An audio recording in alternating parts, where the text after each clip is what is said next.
My lawyer brother mocked me in his SUV for being a waitress, all while I was trying to save our grandfather's home. So I used his own arrogance against him and found the secret in our grandfather's workshop that would ruin his career forever. This is where the story truly begins, and you won't want to miss what happens. Make sure you're subscribed to see it through to the end. We're always curious.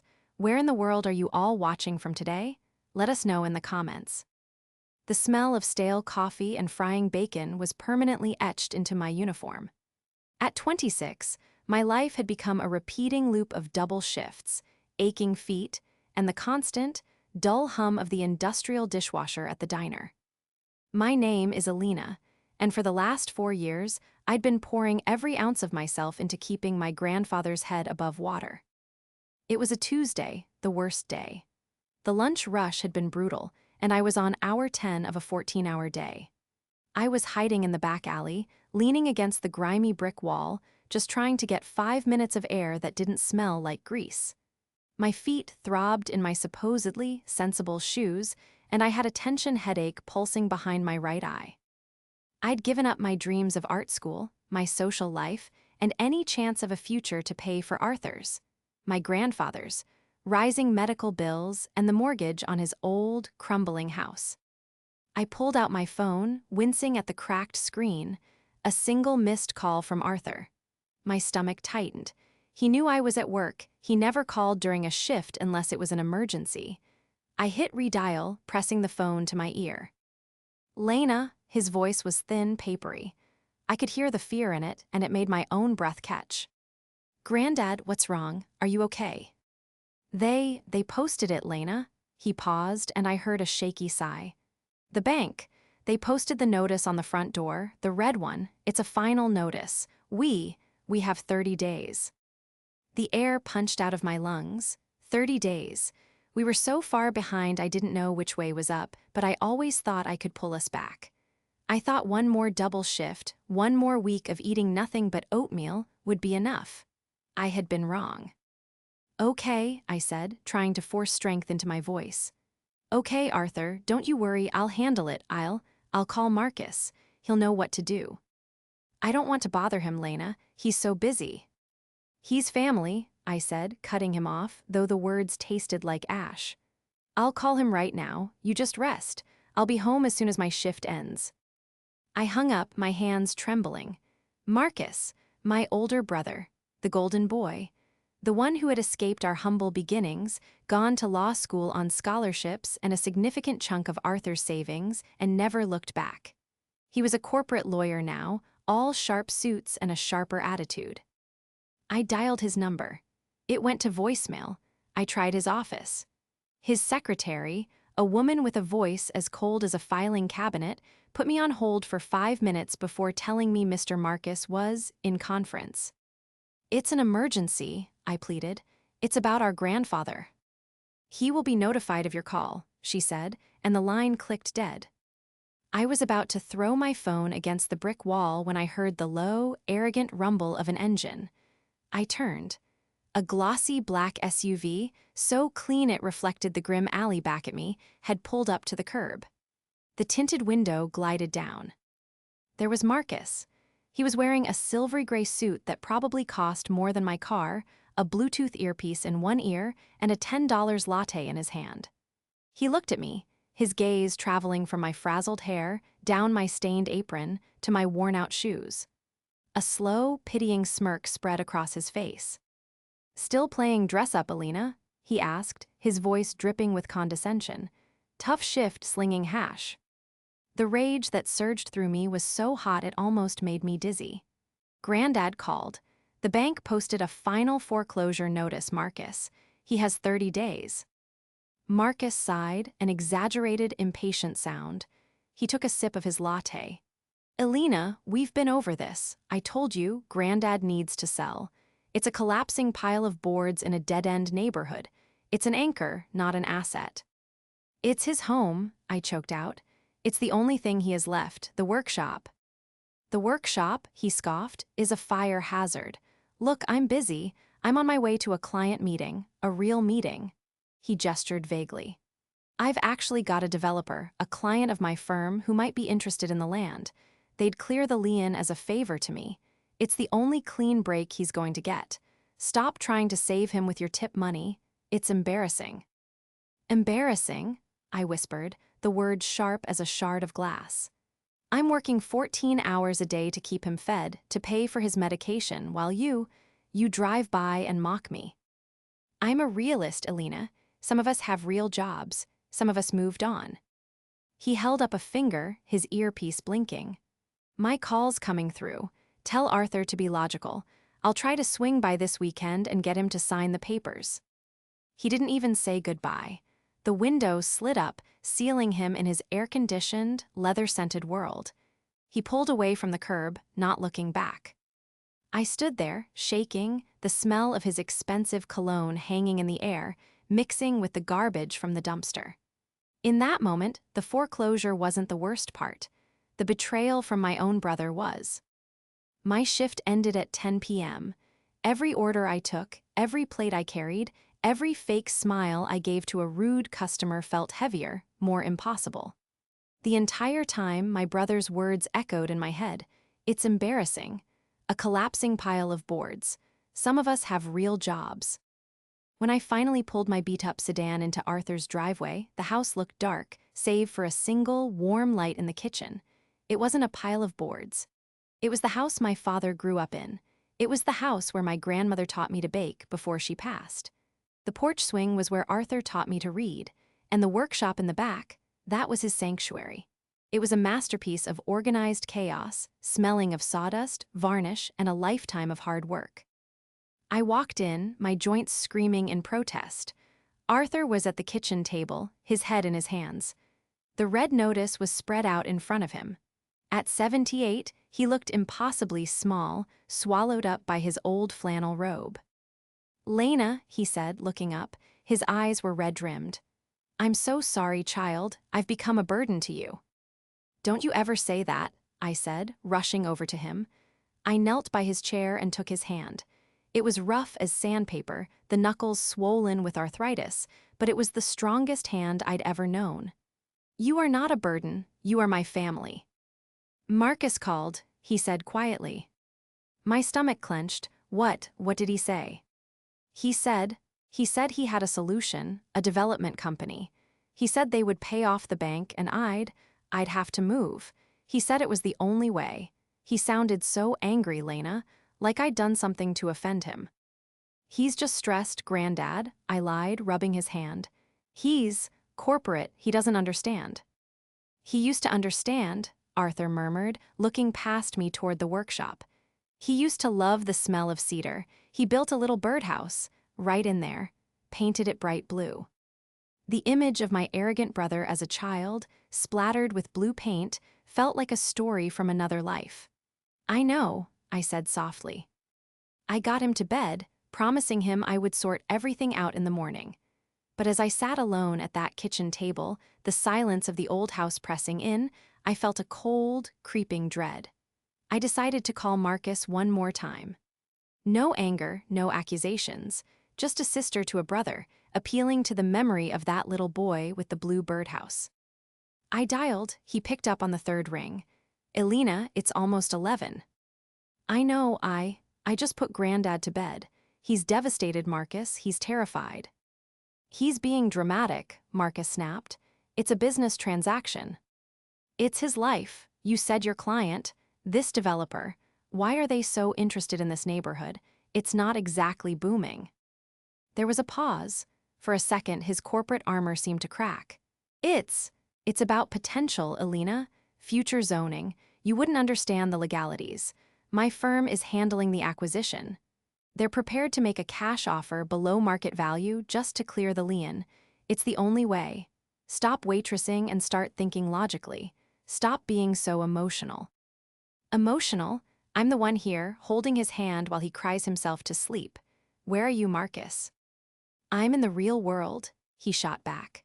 "I'm the one providing a solution while you're serving pancakes and feelings. I've got a meeting with my boss tomorrow to finalize the offer. I'm going to bring Arthur in on Saturday to sign. Don't mess this up for me, Elena, for him." He hung up before I could say another word. I sat there, the dial tone buzzing in my ear. Don't mess this up for me, not for us. Not for Granddad, for me. Something felt deeply wrong. Why was his firm's client, a big developer interested in one small, foreclosed property? Why the aggressive push? Why was Marcus, who hadn't lifted a finger to help in 4 years, suddenly so invested in solving this? My gaze drifted to the workshop door at the end of the hall. Arthur's meticulous records. His whole life was in there. Marcus thinks I'm just a waitress, I thought, a bitter taste in my mouth. He thinks I'm simple. He thinks all I'm good for is remembering who gets rye toast and who gets wheat. But he always forgot one crucial thing. I'm the one who paid attention. The past 4 years of my life had been a masterclass in self-sacrifice. I remembered the day I got my acceptance letter. To the State University's Fine Arts program, I was going to be a sculptor. I had my portfolio ready, my dorm deposit saved up. Then, 2 weeks later, my grandmother passed away. Arthur was lost. His grief was a heavy, silent thing that settled over the house. 6 months after that, his carpentry business, which had been slowing down for years, was hit with a bad investment. Dee tried to partner on a local development deal, and the whole thing had collapsed, taking his life savings with it. Then came the first diagnosis, congestive heart failure. The man who had been my rock was suddenly frail. Marcus was in his final year of law school. I can't come back, Lena, he'd said over the phone, his voice already distant. I'm lining up interviews. This is my entire future. So I stayed. I deferred my admission for a year, then another. Then I stopped deferring. I took the job at the diner because the hours were flexible and the cash-in-hand tips helped with groceries. That gap year had turned into my life. Every dollar I earned went to prescriptions, to the interest on the mortgage, to keeping the lights on. I hadn't bought new clothes in 2 years. My car was running on fumes and a prayer. All the while, Marcus's career skyrocketed. He'd post photos on social media. Clinking champagne glasses on a rooftop bar, his arm around a woman in a glittering dress. Standing by his new SUV in front of a glass and steel high-rise. A ski trip to Aspen. I'd look at them on my 10-minute break, my hands smelling of onions, and feel a deep, cold loneliness. Now he was our savior. He called on Friday. I've set up a preliminary meeting, he announced, all business. Tomorrow, 10 a.m. my office. My boss, Mr. Shaw, is overseeing this personally. He's the head of the real estate division. He's doing me a favor by being there, so please, Alina, make sure Arthur looks presentable. And you, just let me do the talking. The next morning, I got Arthur into his one good suit, which hung loosely on his shrinking frame. I wore my only presentable outfit, a simple black dress I'd bought for a funeral 3 years ago. We drove downtown, the city skyline looking like a row of sharp teeth. Marcus's law firm was on the 40th floor. The lobby was a vast, silent expanse of marble and glass. We were led into a conference room that overlooked the entire city. And then Mr. Shaw walked in. Mr. Shaw was all polished surfaces. He was tall in his late 50s, with perfectly coiffed silver hair, a suit that shimmered, and a watch on his wrist that probably cost more than Arthur's house. His smile was dazzling, but it never, not for 1 second, reached his cold, blue eyes. "Arthur, a pleasure," he said, his voice aggressively smooth. He shook Arthur's hand, his other hand patting his shoulder in a gesture that was meant to look kind but just looked proprietary. "And this must be the lovely Alina. Marcus has told me so much about how devoted you are." He sat steepling his fingers.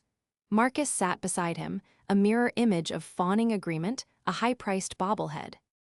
"Your property, Arthur," Shaw began, "is in a key strategic zone for our new heritage revitalization project, a very exciting development for the city." He slid a thick, leather-bound folder across the table. "We're prepared to be very generous and take this problem off your hands. We'll pay the bank directly. A clean break, just a simple signature and all this stress. It just goes away." I opened the folder. My eyes scanned for the number. It was there on the last page. It was exactly the amount owed on the foreclosure, not a penny more. They weren't buying his house, they were just clearing the lien, as Marcus had said. In exchange, Arthur would get nothing and waive all rights to the property. This is nothing, I said, my voice quiet. This is just the debt. You're not offering him anything for the land, for the workshop. Shaw's smile tightened by a millimeter. Elena, the land's value is, frankly, non-existent until our project begins. We're absorbing the debt as a courtesy. The alternative is the bank takes it and your grandfather's credit is ruined forever. This is a gift. See, Elena, Marcus chimed in, his voice falsely bright. Mr. Shaw is helping us. This is the logical solution. My blood ran cold. I looked at the name of the project on the folder, the Heritage Revitalization. I stared at Mr. Shaw, at his polished, disingenuous face, his vague allusions to a strategic zone, and his pointed interest in getting this done fast. We need to read this, I said, closing the folder and pulling it toward me, with our own lawyer. Shaw's smile finally vanished. Of course, but the offer is highly time-sensitive. The bank moves quickly. We'd need this signed by Monday to stop the proceedings. He stood, the dismissal clear. Think it over, but don't think too long. We rode the elevator down in suffocating silence. Arthur was shaking. As soon as we were in my car, he turned to me. I don't like him, Lena. He smiled like a shark. I don't like him either, Granddad, I said, my knuckles white on the steering wheel.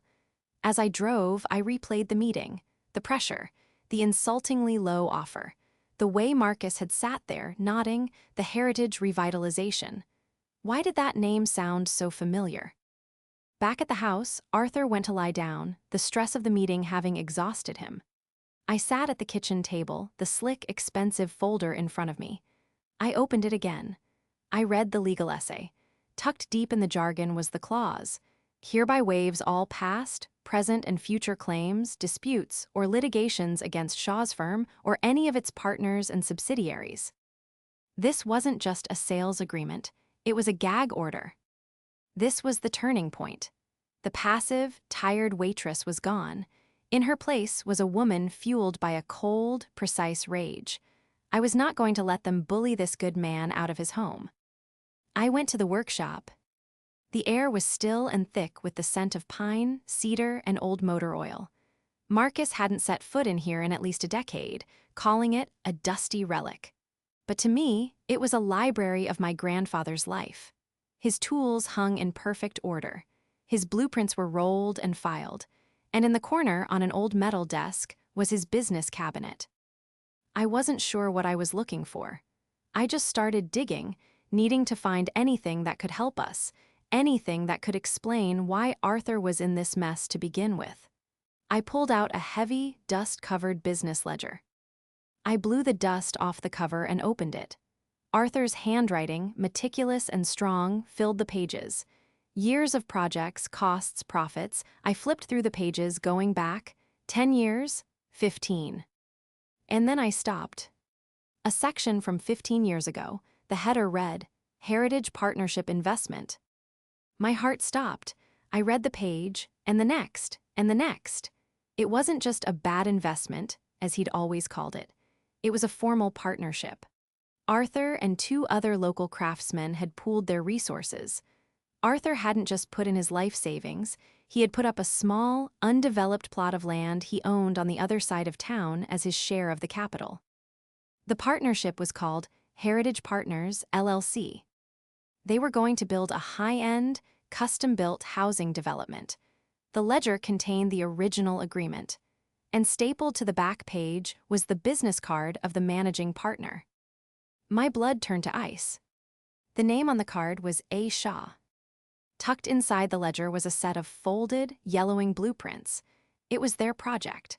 And the location mapped on the blueprints was the exact same, dead-end, neighborhood that Shaw's new company wanted to revitalize. Shaw had run a shell company. He'd taken my grandfather's money and his land, bankrupted the LLC on paper, and left his partners with nothing. And now, 15 years later, he was back to grab the final piece of the puzzle, Arthur's home, which was in the middle of the development zone. Marcus wasn't just an ignorant errand boy. He had to know. He was a corporate lawyer. He would have done the due diligence, looked up the land titles. He knew his boss had defrauded his grandfather, and he was helping him cover it up. The waiver wasn't about the foreclosure. It was to make Arthur sign away his right to ever sue for the original, multi-million-dollar fraud. My hands were shaking, but my mind was perfectly clear. I took my entire savings, $400, the money I'd earmarked for the next mortgage payment, and I walked out the door. I didn't go to a big, fancy firm. I went to a small, second-floor office above a taqueria with a sign that read Alvarez Law, "We fight for you." Ms. Alvarez was a small, sharp woman in her 40s with tired eyes and a blazer that looked as hardworking as she was. I didn't have an appointment. I just walked in, held out the ledger, and said, "My grandfather is being defrauded by his own grandson and a high-rise developer. I have 1 week and $2,400. She listened, she read the ledger. Her tired eyes lit up with a prosecutor's fire. "This is more than fraud, Ms. Alina. This is a conspiracy." "What can we do?" "We need more than the ledger," she said. "The agreement mentions other partners." "Old Man Henderson," I said, the name coming to me from a stray comment Arthur had made years ago. "He lost his shirt in the same deal. Find him or find his family." This I knew how to do.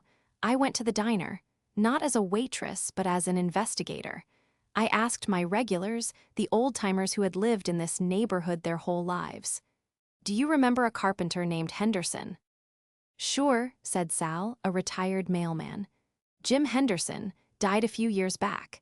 His son, though, runs the hardware store over on 8th. I was at the hardware store in 10 minutes. I found Henderson's son, a man my age with his father's weary eyes. I told him the story. He went into the back room and came out with a dusty box of files. "My dad, he never got over it," he said, his voice thick. "It broke him. He always said a man named Shaw stole his life." Inside the box was a perfect, corroborating copy of the Heritage Partners Agreement. The next 2 days were a blur of frantic energy. Ms. Alvarez filed an emergency motion to stay the foreclosure, citing predatory lending practices and new evidence of fraud, which bought us a little time. The clock was ticking. Marcus, meanwhile, was getting desperate. He must have been notified of the court filing. He started calling, then texting. "Elena, what did you do? Call me. You are making a huge mistake. You're going to make Arthur homeless." I ignored him. I had to work my shifts to keep food on the table, and in between, I was running documents to Ms. Alvarez's office. The pressure was immense. On Thursday, I was in the middle of the lunch rush. The diner was packed. I was balancing 3 plates on my left arm, sweat dripping down my back. The front bell jingled, and there was Marcus. He didn't look like the calm, cool lawyer from his SUV. His suit was rumpled, his tie was loose, and his face was pale with fury. He strode past the "Please wait to be seated" sign and cornered me right by the coffee station. "Elena," he hissed, his voice low and dangerous. My customers turned to look. "Marcus, I'm working," I said, my voice steady. "You're working," he laughed, a short, ugly sound. "You're playing games is what you're doing. A stay? Citing fraud? What the hell do you think you're doing? You think your little waitress savings and some taco shop lawyer are going to stop a foreclosure from one of the biggest firms in the city." "Excuse me," I said, trying to move past him with the plates. He grabbed my arm, not gently. He grabbed me, the plates wobbled. "You are playing with fire, Elena. You're going to get Arthur thrown out on the street with nothing. You're delusional. Mr. Shaw is a powerful man. He will crush you." My manager, a tough woman named Flo, started to walk over. I held up a hand. I wasn't the same person he'd mocked in the alley. I wasn't scared of him anymore. I set the plates down on the counter. I turned to him, my voice just as low, just as cold. "I'm not delusional, Marcus. I'm just thorough." I leaned in, close enough that he could smell the coffee on my apron. "I was just at the workshop. You should visit it sometime. I found Granddad's old ledgers. Funny thing, I found a name I recognized. Heritage Partners. Does that ring a bell? The effect was instantaneous. All the color drained from his face. His hand on my arm went slack. He knew exactly what that name meant. He tried to recover to bluster. That's nothing. That's a dead company. It failed. You don't know what you're talking about. I know it was a shell company, I whispered, my voice sharp as a knife.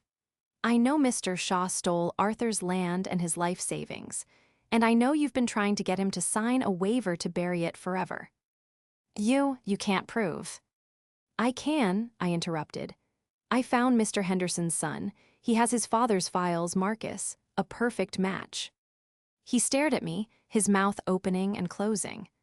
The arrogant lawyer was gone, replaced by a terrified, guilty little boy. You've been mocking me for serving coffee, I said, my voice shaking with a rage I hadn't known I possessed.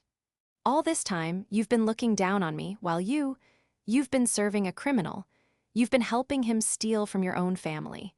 You sold out your own grandfather for a corner office and a nice car. I pulled my arm from his grasp. How does it feel, Marcus, to know your entire career is built on ruining the man who raised you? He was stunned, speechless.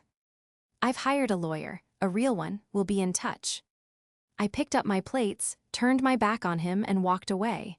Sorry for the wait, folks, I said to the table, my smile bright and brittle.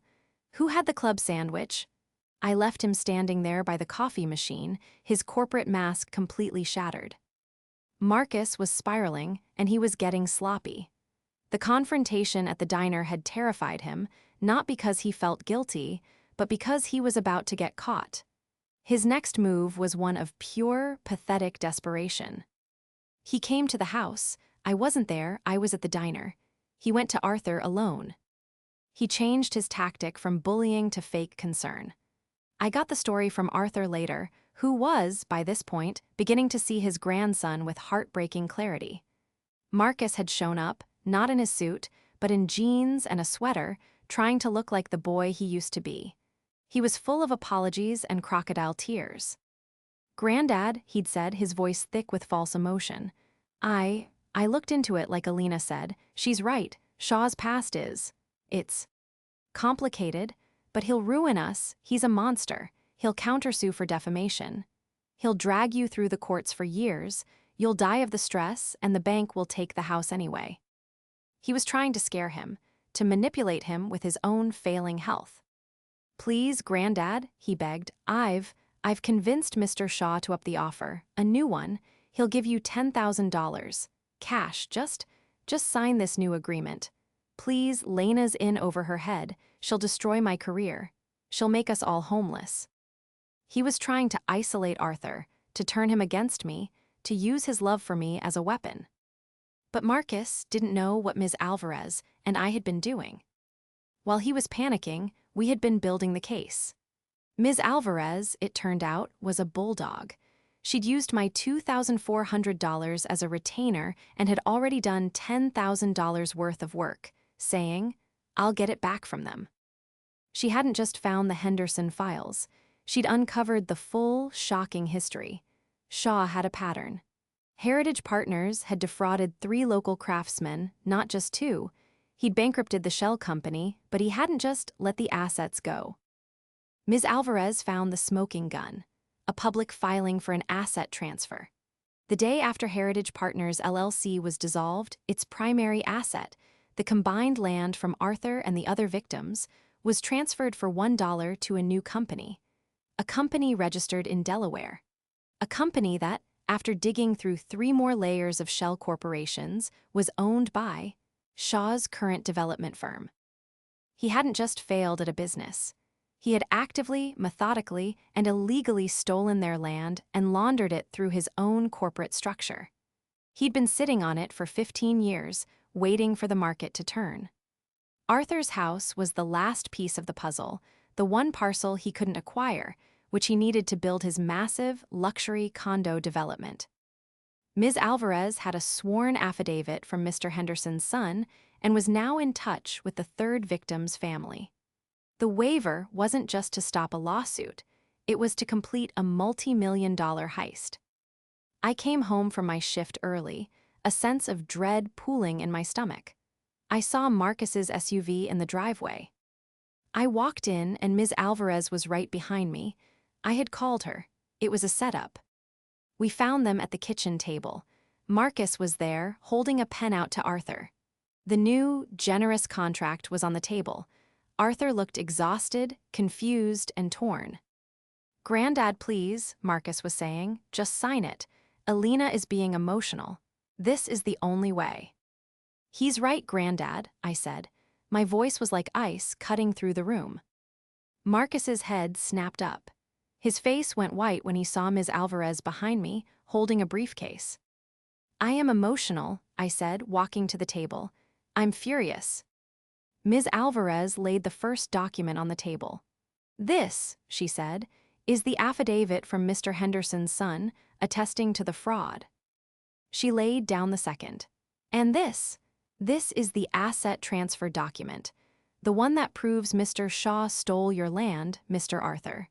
The land that your grandson, an officer of the court, has been actively trying to get you to sign away for good." Arthur stared at the paper. He looked at the signature on the transfer.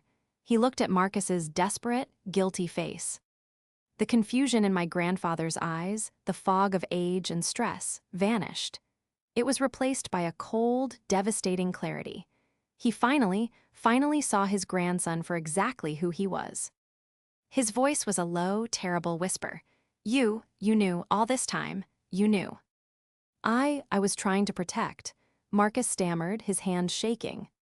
"Get out," Arthur said. "Granddad, please." "Get out of my house," Arthur roared, his voice full of a strength I hadn't heard in years. He swept the contract off the table. "And don't you ever call me your grandfather again." Ms. Alvarez didn't stop there. She was on the offensive. She didn't want to just stop the foreclosure. She wanted justice. She contacted Shaw's firm, not Marcus, but the senior managing partner. She presented a summary of findings and requested a final settlement meeting. Shaw, arrogant to the last, agreed. He likely thought this was a simple strong-arm tactic from a small-time lawyer that he could swat away. He thought he could bury us in legal threats. The meeting was set for the following Monday, in the same top-floor conference room where he had first tried to intimidate us. It was a semi-public showdown. Shaw was there with 3 of his own lawyers. Marcus was there, too, sitting at the end of the table, looking green. He had clearly been summoned by his boss and was now a prisoner, forced to watch his own execution. Arthur, Ms. Alvarez, and I walked in. Arthur wasn't wearing his old, loose suit. He was wearing his best, clean work trousers and a pressed flannel shirt. He looked like the carpenter he was, a proud man. Of substance, and in this room of sterile suits, he was the only one who looked real. Shaw started, his voice oozing that false smoothness. "Let's be clear. This meeting is a courtesy. Your claims of fraud are baseless, frankly slanderous, and my client." "Mr. Shaw," Ms. Alvarez cut him off, her voice sharp and clear, silencing the room. "We are not here to discuss the foreclosure.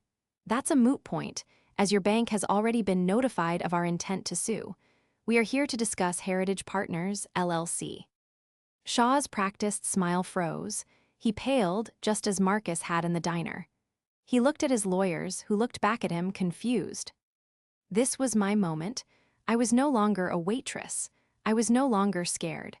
I stood up and placed my grandfather's heavy ledger on the center of the polished mahogany table. It landed with a solid, definitive thud. 15 years ago, I began, my voice clear and steady, you formed a shell company to defraud my grandfather and 2 other craftsmen. You took their life savings and you took their land. You declared a fraudulent bankruptcy, and then I slid the next document across the table. You illegally transferred their assets to a new entity, which, after 3 shell corporations, is owned by this very firm. Shaw's own lawyers' eyes widened. They looked at the document. This was news to them. This wasn't a simple property dispute. This was wire fraud, mail fraud, conspiracy, and disbarment-level ethical violations. You sat on that land for 15 years, I continued, waiting for the market to turn, and now it has. The only thing in your way was my grandfather's house, so you sent him. I pointed at Marcus. My brother visibly flinched. You used his own grandson against him. You had him mock me, pressure me, and try to bully a sick old man into signing a waiver that would bury your original crime forever. All so you could build your luxury condos. Also, I looked at Marcus with pure pity, could get his partnership. This is slander, this is baseless. Shaw blustered, but his voice was shaking. Before anyone else could speak, Arthur stood up. He was not the frail man from the kitchen. He was the proud craftsman, his back straight. He looked directly at Shaw. You, sir, he said, his voice quiet but echoing with authority, are a thief. You stole my friends' lives and you tried to steal mine. Then he turned to Marcus. My brother couldn't even look at him. He was staring at his own polished shoes. And you, Arthur said, his voice breaking with a terrible, cold sorrow. You are a coward. I may have lost my money all those years ago, but you lost your soul. Was it worth it? Marcus just wept, silent tears of shame rolling down his cheeks. The room was dead silent. Ms. Alvarez delivered the final blow. Here is our offer, she said, sliding a final folder. Full restitution for all 3 victims, including compensatory damages for 15 years, full payment of all our legal fees, and a public apology to Mr. Arthur.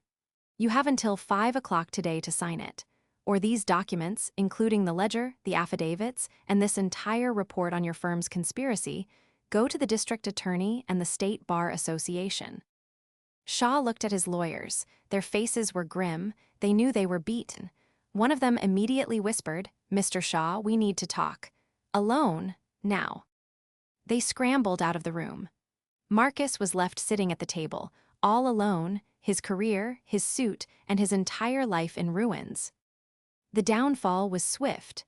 Shaw's firm, facing total ruin and possible criminal charges for the partners, didn't wait until 5 o'clock. They signed the settlement within the hour.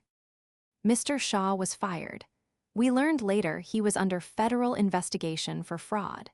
His heritage revitalization project was dead, and he was facing a mountain of lawsuits. Marcus was fired the same day. His part in the conspiracy, his blatant ethical violations, and his attempt to defraud a client, his own grandfather, no less, made him toxic. He was disbarred 6 months later. The last time I saw him, I was driving Arthur to a doctor's appointment. I saw a man in a wrinkled suit, looking thin and defeated, getting off a city bus in the rain. Our eyes met for a second. He just looked away, his face a mask of shame, and hurried down the street. The settlement was more than we could have imagined.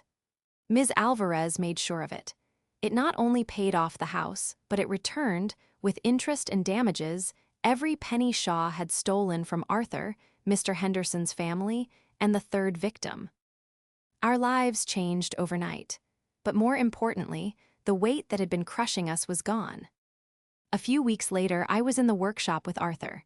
The foreclosure notice was a distant memory.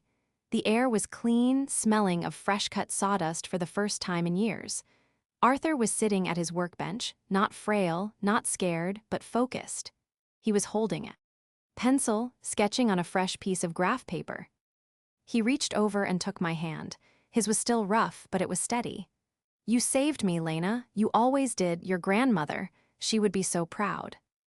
We saved each other, Granddad, I said, squeezing his hand. That money, he said, nodding toward the house. It's yours, all of it, for your art school, for your life. You've earned it. I looked around the workshop, at the beautiful, solid tools, at the potential in the stacks of wood. I think, I said, smiling, I have a different idea. The final scene isn't a courtroom. It's a sunny Saturday, 6 months later. We're in the workshop. The settlement money didn't just pay bills, it invested. We restored the whole building. We bought new lathes, new saws. A bright, hand-painted sign hung over the door, the Arthur and Alina Legacy Workshop. It was our grand opening. We had turned the workshop into a free community school, a place for local kids and anyone who wanted to learn how to build something real. My deferred art school dreams hadn't died, they had just changed. I was teaching a class of teenagers how to carve, my hands covered in sawdust instead of diner grease. I wasn't just a waitress or a sculptor. I was a builder. Arthur was at the main workbench, showing a young girl how to use a chisel. He was laughing, his voice stronger than I'd heard it in a decade. I looked at him, at the bright-eyed kids, at the sunlight streaming through the clean windows. The betrayal, the anger, the fear, it was all gone. All that was left was this: a sense of peace, a sense of justice, a sense of home.